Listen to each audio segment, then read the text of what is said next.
இந்த ஏஐ தொழில்நுட்பம் வந்ததுக்கு பிறகு அதன் மூலம் உருவாக்கப்படுகிற வீடியோக்கள் அறிக்கட்டும் ஃபோட்டோஸ்கள் அறிக்கட்டும் இது அதிக அளவாக இப்பொழுது இந்த சமூக வலைத்தளங்களில் பகிரப்பட்டு வருது.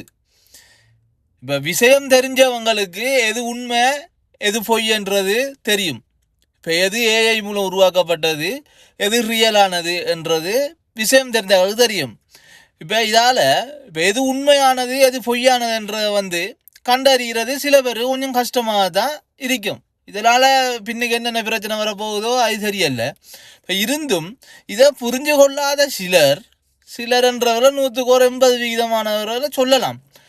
இந்த ஃபேஸ்புக்கில் ஷேர் பண்ணுறதும் இது செய்கிறதும் அது செய்யணுமா ஏகப்பட்ட இதாக இருக்கு. எது உண்மை எது பொய்யன்றதை புரிஞ்சு கொள்கிற ஒரு திறன் இல்லாத ஆக்களாக இருக்காங்க. இப்போ இந்த வீடியோ பாருங்க, இதில் அந்த புள்ள இது உண்மையிலும் ஒரு ஏஐ வீடியோ.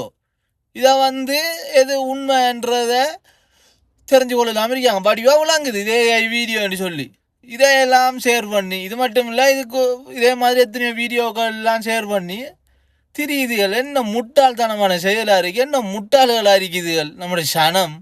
ஆண்டவனே, இதில் எங்கே போய் முடிய போகுதே தெரியா.